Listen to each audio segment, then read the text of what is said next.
Thank you for joining us tonight on Open Line. We're here with Senator Todd Gardenhire talking about his bill that would give undocumented immigrants access to in-state tuition at Tennessee schools. And as we've talked about, this is something you've been working on for several years. And I know you've heard, we've heard a lot of opinions tonight. I know you've heard a lot of opinions against this bill, including we know that all of the candidates, the Republican candidates running for governor, have come out against this bill. How does that impact this big picture? Is that discouraging at all to you? Well, it's disappointing, not discouraging. It tells me they're looking at the polling data in a Republican primary. You got to win a Republican primary before you can go on and face whoever the Democrats put up. I mentioned earlier about when I do polling to find out where people are and what the damage would be if I went by my beliefs and not what the poll said. Unfortunately, they all have come out because that's the popular thing to say in a Republican primary. Now let me point one thing out. Let's just play with the numbers for a minute. I said a while ago that 56% of the Republican voters in my district, and I have the most diverse district in the state of Tennessee. It may not mirror every other district, but it's pretty representative. I got Bradley County, which is rural. I've got Lookout Mountain, which is one of the richest, wealthiest communities. I've got Alton Park, which is all inner city. I've got Brainerd, which is African American basically. I've got East Ridge, which is blue collar. So I've got the whole gamut. I live in Lookout Valley, which is a blue collar neighborhood. So I got the whole gamut in my district that represents the whole thing. So let's think about this for a minute. You're running for governor. There's four Republican candidates running, and they all take the same position, except they all try to get a little bit further to the right than everybody else. They don't differentiate themselves. What if somebody came out and said, okay, 44% like this position? So you do the math. And keep in mind, Ray Blanton won the Democrat primary and governorship by getting 18% of the vote. So if you take a position, all they're doing now, all four of them are just doing, they're all playing me too, me too, me too, me too. And if somebody had the guts to stand up and say, you know what, this sounds good, this is going to help the state, they're going to get 44% of the vote. And they're like everybody else in the others, so this 56% is going to divide up between the other three. And so the math works in favor of the person that's got enough guts to take this issue on.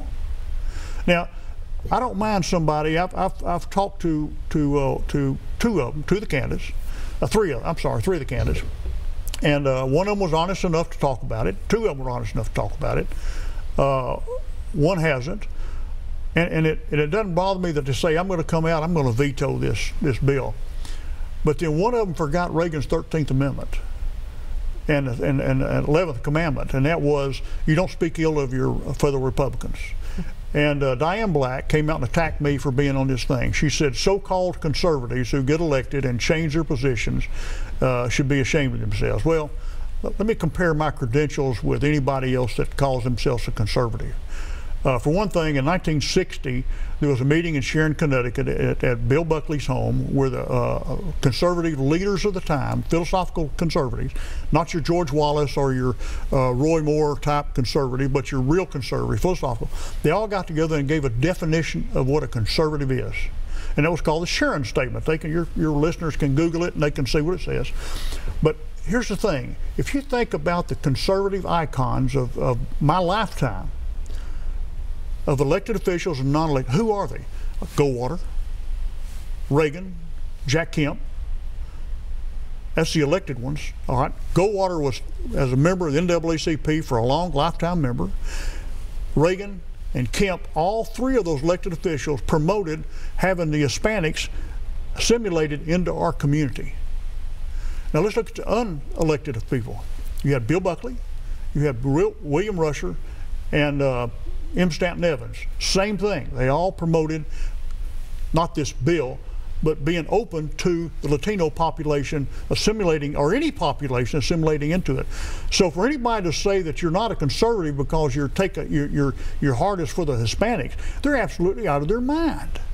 So attacking me and Mark White for doing this and call us so-called conservatives, all I'm going to do is veto Diane Black when she runs for governor for attacking me on this. She could say all she wants to about where she believes, but when she gets personal, that's uncalled for. She ought not do that. So what is it about this issue that has kept you fighting so passionately for it over the last few years? Why do you think it's so important? The kids, the children. You can't punish children for what the parents did. And they want to succeed in life. They want to be part of our society. They want to be productive kids. They want to be doctors, lawyers, whatever. We ought to give everybody an opportunity that wants to. You can't hold people down. That's just what I can't understand people that want to do that. I'm sorry, I'm just that way. All right, well, let's go to another caller here. Mario, you are live on Open Line. Are you there? Yes, I'm here. What's your question tonight? My question was, now, there was a lot of people that basically were surpassed by the whole DACA, individuals like myself, simply because my documents were not in order, or because of my number, say for instance, wasn't ready until 2015. But my father put the application back in 1994 through George Bush Sr., which we were grandfather, but I didn't get my paperwork processed 20 plus years later. So my question was, like, now that I got everything together, will I be able to go and get enlisted into free education, or try to get a some sort of financial aid into this kind of bill? You know, I've graduated in 1998, and it's been over 20 years probably, and I got accepted to AIU in Atlanta, Georgia fashion. I never could go simply because I was illegal at that point. But I got accepted, but I could never go. So now I feel like